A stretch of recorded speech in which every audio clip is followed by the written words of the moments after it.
Hello, everyone. Fort Ticonderoga started their season on May 4th, so I took a drive up there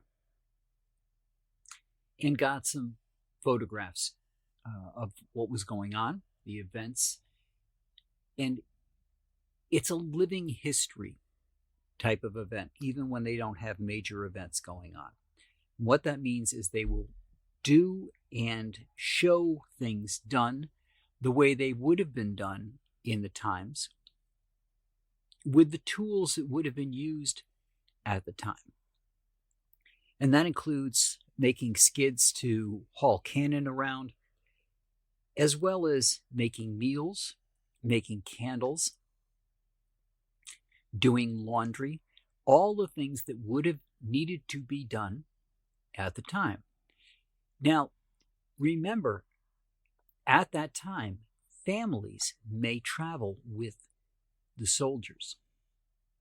So it's not the soldiers doing the non-soldier or the non-military things. It's usually family members taking care of the cooking, taking care of the laundry, while the soldiers are out on patrol.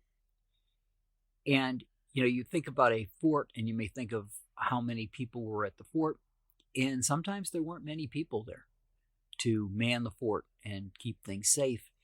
In addition, you may be thinking of a modern fort situation with everybody inside the walls, like a castle. But even the old medieval castles had people living outside. Same thing here. The walls of the fort would not have been able to accommodate a large garrison. A small garrison, sure. So when they were down to their dozen or so people manning the fort, they could stay inside the fort. But anything beyond that, they'd have to have outbuildings that they would be living in. And that's also something that they have at the fort.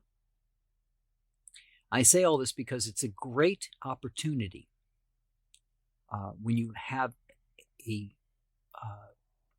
living museum like this to go and get pictures of things that you wouldn't normally see, but more importantly, because it's a public event, everybody there expects to be photographed. Right? Now, why is that important? Go to any stock photography site, and I'm not suggesting you take these and put them up on stock sites, but if you go to a stock site, one of the big things that people want are images on the street, right? They want people walking, they want busy streets, things like that. However, you do not have a right to use those photographs unless you've gotten a release for a commercial thing. Now, you're going to see some photographers out there that post it anyway. You see the same thing with drone photographers, where they do things that are not legal and for things that they would lose either their license or be hit with huge fines because of what they do. Don't be one of those people. If you're going to be taking street photographs and use them in a commercial fashion, you have to have releases. And if you go to the stock sites, they're going to ask if you have releases for those sites. Don't lie. Make sure you've got a release set up. And the reason I led with the events at the fort is it's a way for you to practice getting photographs that are expected. All right? You're not walking down Main Street taking pictures of people. People don't expect you to be taking pictures. They don't expect there to be a camera photographing everything that they do. If you're going to do that, and that's something you want to do as a hobby or as a money-making thing even, if you're going to be using it commercially in any way, you need to make sure that you have a release. Now, releases can be pretty simple. Basically allowing you to use the photograph. They've given you permission. And that's basically what it is. If you think of Back in school, if you're going on a field trip, they would send home a permission slip to your parents.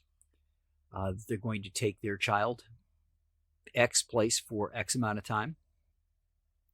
Same type of concept here. Why do you want to use the photograph? How long do you want to use that photograph?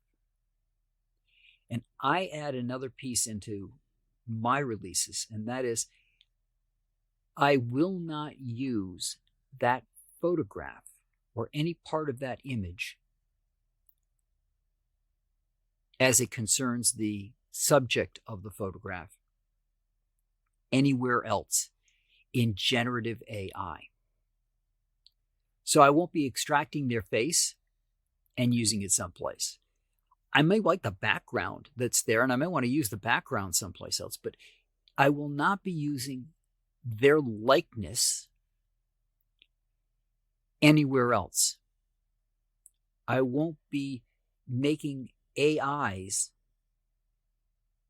images out of any part of them. And I think that's very important to make sure that you have in a release, that everybody knows exactly why the photograph is being taken, what it will be used for. Now, if you're going to sell it, you're going to lose possibly some control over what happens to that photograph after it's out in the public domain. All right?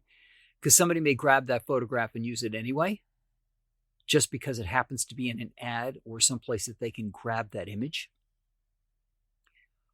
One of the unfortunate things with our digital world is that it's very hard to lock things down so that other people can't get them.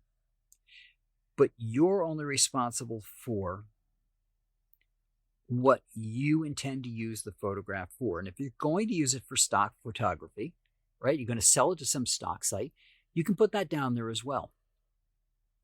I put down that I'm going to use it in my own portfolio, which is kind of broad, but that's my portfolio.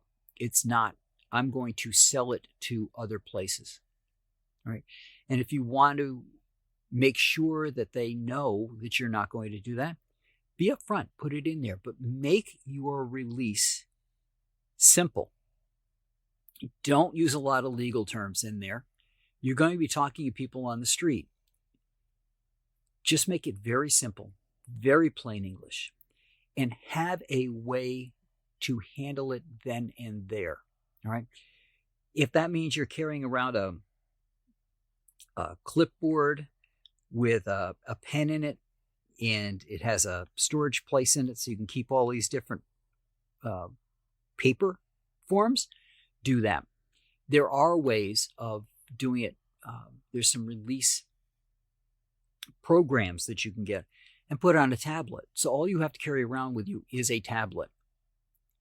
You can take a picture of their face to attach it to the release itself.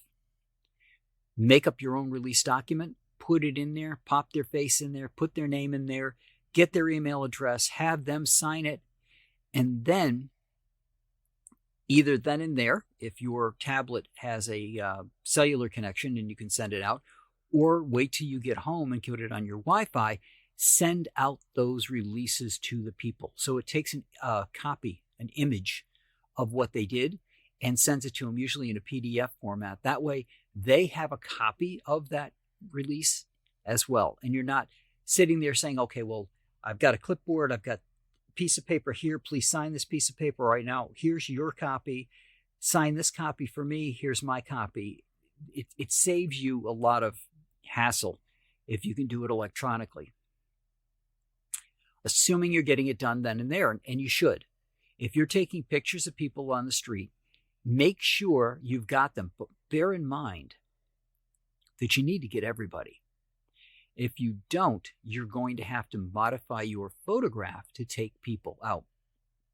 And when people are looking for street photographs, they're probably looking for a large group of people. Now, the alternative is that you could get a large group of people to sign off that you're going to do this and have them walk the street and you take pictures of them. So you've already planned it out, it's not as spontaneous or as real as if you were just taking pictures on the street, but it can give you something that you can use, especially if it's going to be used for something like advertising. They want to show that the street is very popular, or that there's people in the store that are shopping, and you want to get that cluster of people together. You might want to hire some people to bring them in there and have it sign off. Now, do you have to pay people when you're doing the release? No, you don't. But I would recommend that there be some kind of stipulation as to what they're getting. So if you're taking pictures of people on the street and they want a copy of it, give them a digital copy of it. All right, you've got it there. You've got their information from the release. You get an email from them and just send them a copy after you've got it, after it's out of post. But that's what I got for you guys this week. Releases are very important. We're working in areas where everybody expects to be photographed, and therefore the release is explicit. So talk to you guys all next week.